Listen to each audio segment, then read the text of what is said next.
Guys welcome to only IAS. और आज की इस वीडियो में हम वो सारे आर्टिकल्स को डिस्कस करेंगे जो न्यूज़ में चल रहे हैं।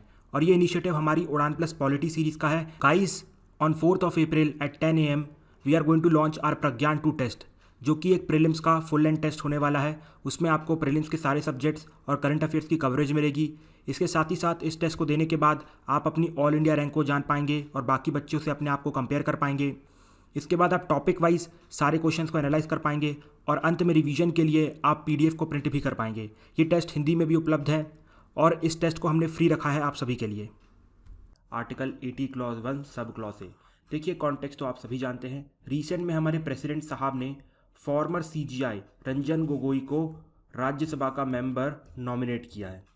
ठीक है, अब आप सभी जानते हैं आर्टिकल 80 के अंदर प्रेसिडेंट साहब के पास पावर है कि अगर किसी के पास भी कोई स्पेशल नॉलेज है या प्रैक्टिकल नॉलेज है regarding 4 subjects literature, science, art and social service, तो प्रेसिडेंट उनको राज्यसभा में नॉमिनेट कर सकते हैं। ठीक है, और सिर्फ 12%। ओके, और आप सभी जानते हैं 250 की टोटल स्ट्रेंथ है। और जो डिस्क्रिशन नहीं है प्रेसिडेंट का, ठीक है, he acts on the advice of council of minister. तो अल्टीमेटली गवर्नमेंट डिसाइड करती है कि कौन राज्यसभा में आएगा, कौन राज्यसभा में नहीं आएगा। ओके, चलो वेल एंड गुड। अब एक इम्पॉर्टेंट क्वेश्चन आता है, क्या जो हमारे फॉर्मर जजेस होते हैं या रिटायर्ड जजेस होते हैं, क्या वो लोग पब्लिक एम्प्लॉयमेंट ले सकते हैं? इसके रिगार्डिंग कॉन्स्टिट्यूशन में कोई प्रोविजन है? देखिए, इसके रिगार्डिंग हमारे सामने आता है आर्टिकल 124 क्लॉज 7, जो ये बोलता है कि जो सुप्रीम कोर्ट के रिटायर्ड जजेस होते हैं वो इंडिया की टेरिटरी के अंदर प्लीड नहीं कर सकते हैं। मतलब कोई भी जुडिशरी से रिलेटेड काम नहीं कर सकते हैं, except that they can do any kind of work. For example, अगर सुप्रीम कोर्ट के रिटायर्ड जजेस चाहें तो इंडिया की टेरिटरी के अंदर प्रेसिडेंट बन सकते हैं, गवर्नर बन सकते हैं, मेंबर ऑफ पार्लियामेंट बन सकते हैं, कुछ भी बन सकते हैं, बस जुडिशरी से रिलेटेड कोई काम नहीं कर सकते। अब एक और इंपॉर्टेंट क्वेश्चन, सिर्फ टेरिटरी ऑफ इंडिया लिखा है, तो मतलब क्या बाहर ये लोग जुडिशियल काम कर सकते हैं? जी हाँ, अगर हमारे रंजन गोगोई बाहर जाके फॉर एग्जांपल बांग्लादेश में जाके जज बनना चाहे, उनकी अगर कंट्री अलाउ करे तो वहाँ पर वो जाके जज बन सकते हैं। बस इंडिया में वो लोग प्लीड नहीं कर सकते, जुडिशरी से रिलेटेड कोई काम नहीं कर सकते। But except that president, governor, member parliament हर चीज़ बन सकते हैं, कोई प्रॉब्लम नहीं है। और एक और इम्पॉर्टेंट पॉइंट, यहाँ पर कोई भी cooling of period constitutionally mention नहीं है, तो जैसे ही ख़त्म होता है तुरंत उसके अगले दिन भी ये लोग एमपी बन सकते हैं। तो अगर आप देखें अभी जो हमारे फॉर्मर सीजीआई हैं रंजन गोगोई, जिनको अभी नॉमिनेट किया गया as a member of Rajya Sabha, तो कॉन्स्टिट्यूशन का कोई भी प्रोविज़न नहीं तोड़ा गया है। ठीक है, समझ में आया? चलो वेल एंड गुड। अब अगला आर्टिकल आता है बहुत ही इंपॉर्टेंट, आर्टिकल 131। देखिए अभी रिसेंट में हुआ क्या है कि जो हमारी केरला गवर्नमेंट है उसने सुप्रीम कोर्ट में सिटीजनशिप अमेंडमेंट एक्ट को लेके अपने कंसर्न जारी किए हैं और बोला है कि ये जो पार्लियामेंट ने लॉ इनैक्ट किया है वो गलत है, तो आप इसको नल एंड वॉइड डिक्लेयर करो। ठीक है, तो अब सबसे पहले हमारे सामने ये क्वेश्चन आता है कि कौन स्टेट और स्टेट के बीच के लॉस को या सेंटर या स्टेट के बीच के कॉन्फ्लिक्ट को सॉल्व करता है। ठीक है, तो इसके लिए हमारे सामने है आर्टिकल 131। आर्टिकल 131 के अंदर सुप्रीम कोर्ट के पास ओरिजिनल और एक्सक्लूसिव पावर है to deal with the dispute between state and state and centre and state. समझ में आया? मतलब अगर मान लीजिए स्टेट को सेंटर से कोई शिकायत है, दो स्टेट्स के बीच में अपनी कोई शिकायत है, ठीक है, तो उस केस में हमारे जो भी स्टेट है या कंसर्न पार्टी है वो आर्टिकल 131 के अंदर डायरेक्टली सुप्रीम कोर्ट जा सकते हैं। ओरिजिनल मतलब फर्स्टली, मतलब this is the first place you have to come. ठीक है, सबसे पहले आप कहाँ जाते हैं? सुप्रीम कोर्ट जा सकते हो। और एक्सक्लूसिव जुरिडिक्शन है, मतलब स्टेट और सेंटर के डिस्प्यूट, स्टेट और स्टेट के डिस्प्यूट सिर्फ और सिर्फ सुप्रीम कोर्ट ही देख सकता है। तो मतलब अंडर आर्टिकल 131 अगर किसी भी स्टेट से डिस्प्यूट है या स्टेट को सेंटर से डिस्प्यूट है तो आर्टिकल 131 डायरेक्टली आप कहाँ जाओगे? सुप्रीम कोर्ट जाओगे। और एक्चुअली में सिर्फ और सुप्रीम कोर्ट ही जाओगे, बिकॉज हाई कोर्ट के अंदर ये पावर नहीं है। ठीक है, इस चीज़ को कहा जाता है आर्टिकल 131। और आर्टिकल 131 को हम कहते हैं original jurisdiction of supreme court. ठीक है, original jurisdiction of supreme court. तो आई थिंक आपको आर्टिकल 131 क्लियर हो गया। देखो आर्टिकल 131 कुछ नहीं है, अगर मान लो स्टेट और स्टेट को अपने आप में प्रॉब्लम हो, या स्टेट को सेंटर से प्रॉब्लम हो, या सेंट्रल गवर्नमेंट को स्टेट गवर्नमेंट से प्रॉब्लम हो, तो डायरेक्टली सुप्रीम कोर्ट जा सकते हैं। और उनको सिर्फ और सिर्फ सुप्रीम कोर्ट ही जाना है, बिकॉज ये सुप्रीम कोर्ट का ओरिजिनल एंड एक्सक्लूसिव जुरिस्डिक्शन है। आप हाई कोर्ट नहीं जा सकते हैं, और आपकी जो भी कंसर्न है वो आप सुप्रीम कोर्ट के सामने रख सकते हैं। ठीक है, तो वही केरला गवर्नमेंट ने किया है, उसको सीए से लेकर टेंशन थी, तो उसने पार्लियामेंट के खिलाफ अपनी प्ली कर दी है। ठीक है, लेकिन अब सबसे बड़ा क्वेश्चन आता है, उससे पहले एक और इम्पॉर्टेंट चीज़ कि यहाँ पर कुछ एक्सेप्शंस हैं जो बहुत इंपॉर्टेंट हैं आपको जानना। सबसे पहली बात, अगर original jurisdiction of supreme court के अंदर कोई प्राइवेट पार्टी केस लाता है, जैसे बोल रहा है कि भैया ये सेंट्रल गवर्नमेंट को ऐसा करना चाहिए था लेकिन उसने कुछ गलत कर दिया, तो ये चीज़ अगर कोई प्राइवेट पार्टी बता रही है, ठीक है, जैसे आप हैं, मैं हैं, कोई इंडिविजुअल बता रहा है, तो इस केसेस पे हमारी जो सुप्रीम कोर्ट है इस प्ली को एक्सेप्ट नहीं करेगी। याद रखिएगा, यहाँ पर सिर्फ और स्टेट जा सकते हैं, सेंटर जा सकते हैं, मतलब कोई भी इंडिविजुअल पर्सन नहीं जा सकता। सबसे पहला एक्सेप्शन यही है कि सिर्फ और सिर्फ स्टेट या सेंट्रल गवर्नमेंट ही जा सकते हैं। ठीक है, कोई भी इंडिविजुअल नहीं जाएगा। फिर दूसरा इंपॉर्टेंट पॉइंट ये है कि कॉन्स्टिट्यूशन के कमेंसमेंट होने से पहले ओके, अगर कोई ट्रीटी या अग्रीमेंट स्टेट्स के बीच में या सेंट्रल गवर्नमेंट के बीच में हुआ था, तो वो सब इस जुरिस्डिक्शन में नहीं आएंगे। तो कौन कौन से जो एक्सेप्शन है? सबसे पहला एक्सेप्शन ये है कि भाई यहाँ पर सिर्फ और सिर्फ वही अपील कर सकता है अगर वो स्टेट गवर्नमेंट है या फिर सेंट्रल गवर्नमेंट है। कोई प्राइवेट इंडिविजुअल जाके यहाँ पर अपील नहीं कर सकता है, सुप्रीम कोर्ट इसे एंटरटेन नहीं करेगी।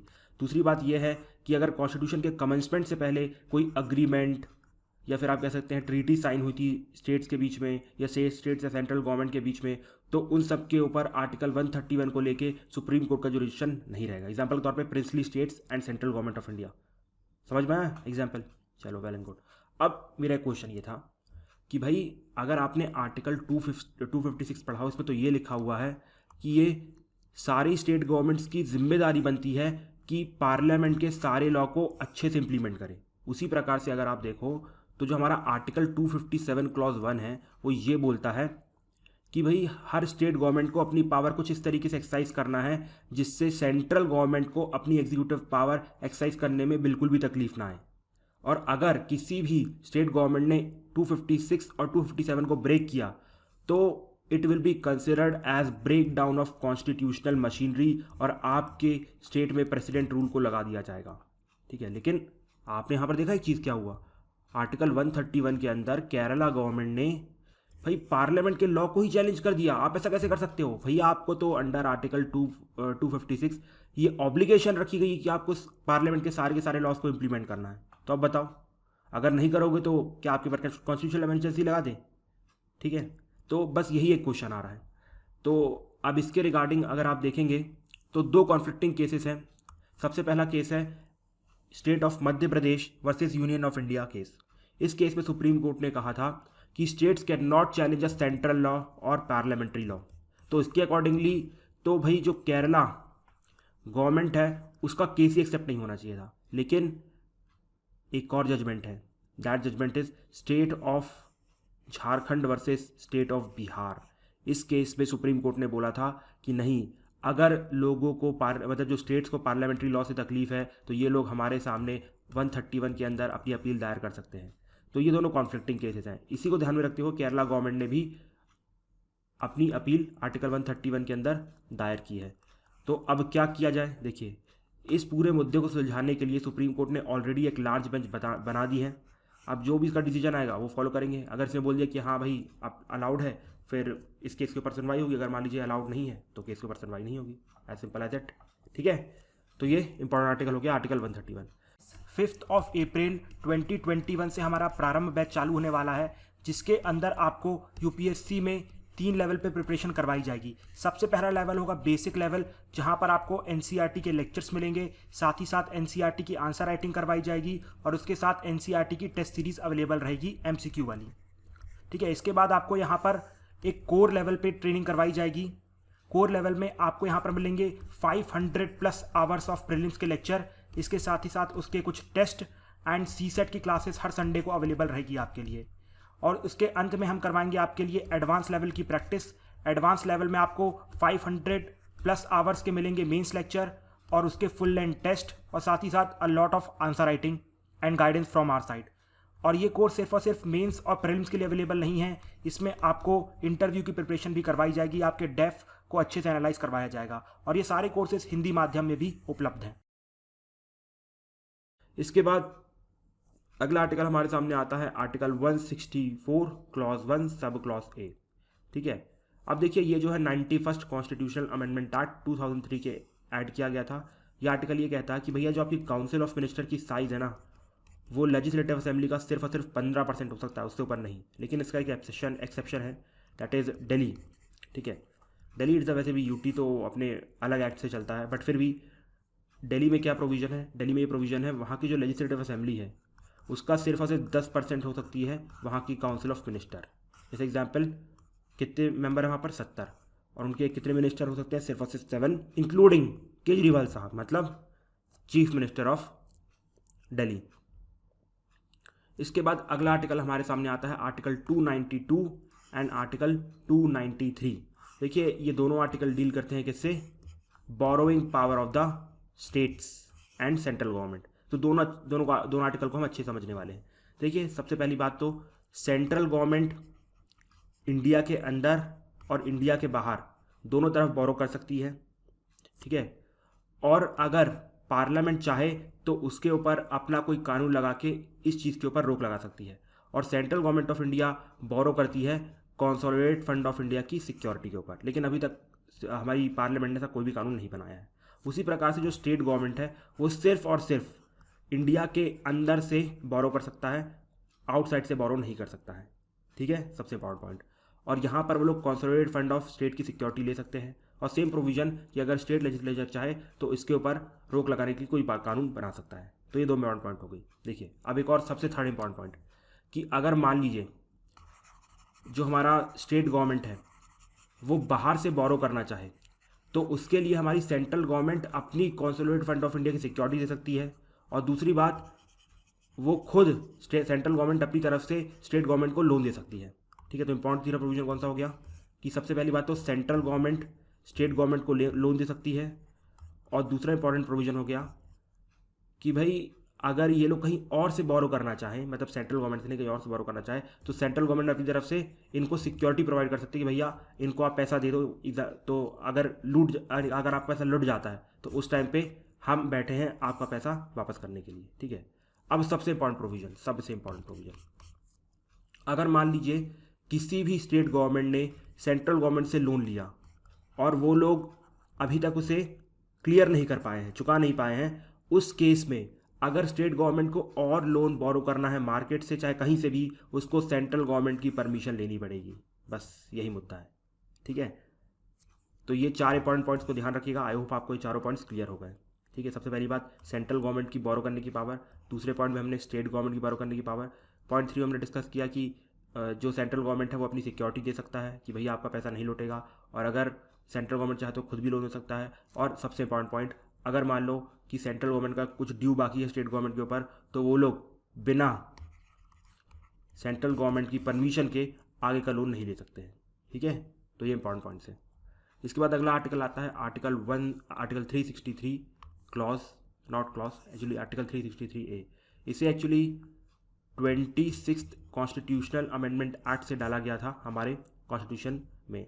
अब एक और इंपॉर्टेंट चीज़, इस कॉन्स्टिट्यूशनल अमेंडमेंट एक्ट को हम प्राइवी पर्स अमेंडमेंट भी कहते हैं। देखिए आप सभी जानते हैं कि 1947 के पास जब हमें आज़ादी मिली थी तो जो इसका इंडिया इंडिपेंडेंस एक्ट था उसमें एक प्रोविज़न था कि जो प्रिंसली स्टेट है वो चाहे तो पाकिस्तान ज्वाइन कर सकते हैं, इंडिया में रह सकते हैं, इंडिपेंडेंट रह सकते हैं। तो जब हमने उनको अपने साथ विलय करवाया था उस टाइम पे हमने उसको प्रॉमिस किया था कि आपको हम पेंशन देंगे, आपका घर देंगे, ब्ला ब्ला दुनिया भर की बहुत सारी चीज़ें देंगे। तो उस कंप्लीट जो पर्स से पैसे दे रहे थे हमने उसे प्राइवी पर्स कहा।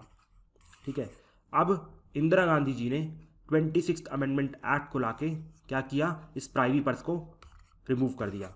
अब सिंपल सी बात ही भैया, आपने उनके राइट्स छीना है, आपने उनकी प्रॉपर्टी छीनी है, तो अब वो लोग सुप्रीम कोर्ट तो जाएंगे ही। तो इस चीज़ को ध्यान में रखते हुए पार्लियामेंट ने यहाँ पर एक और अमेंडमेंट ऐड की। उसने ये बोला कि भाई जो इंडिया के प्रिंसली स्टेट्स थे और गवर्नमेंट ऑफ इंडिया के बीच में कॉन्स्टिट्यूशन से पहले जो भी ट्रीटी हुई थी, अगर उससे कोई डिस्प्यूट आता है तो उसके रिगार्डिंग वो लोग कोर्ट नहीं जा सकते हैं। बस यही हमारा आर्टिकल 363 है। और अगर आपको याद हो ओरिजिनल जुरिस्डिक्शन सुप्रीम कोर्ट जो भी हमने डिस्कस किया, उसमें भी साफ साफ लिखा है भैया, अगर कॉन्स्टिट्यूशन के कमिंसमेंट से पहले कोई ट्रीटी थी तो उसको लेके आप सुप्रीम कोर्ट नहीं जा सकते। लेकिन यहाँ पर हमारी पार्लियामेंट ने एक्सक्लूसिवली ये डाल दिया कि भैया अगर प्रिंसली स्टेट्स को लेके या सेंट्रल गवर्नमेंट ऑफ इंडिया को लेके जो ट्रीटी साइन हुई थी बिफोर द कमिंसमेंट ऑफ कॉन्स्टिट्यूशन, अगर उससे रिलेटेड कोई भी डिस्प्यूट आता है तो उस टाइम पे कोर्ट यहाँ पर इंटरफेरेंस नहीं करेगा। ठीक है, और उसको कैसे ऐड किया गया था 26th अमेंडमेंट एक्ट से, जिसको हम प्राइवी पर्स अमेंडमेंट भी कहते हैं। ठीक है, तो I think it is done. चलो वेरी गुड।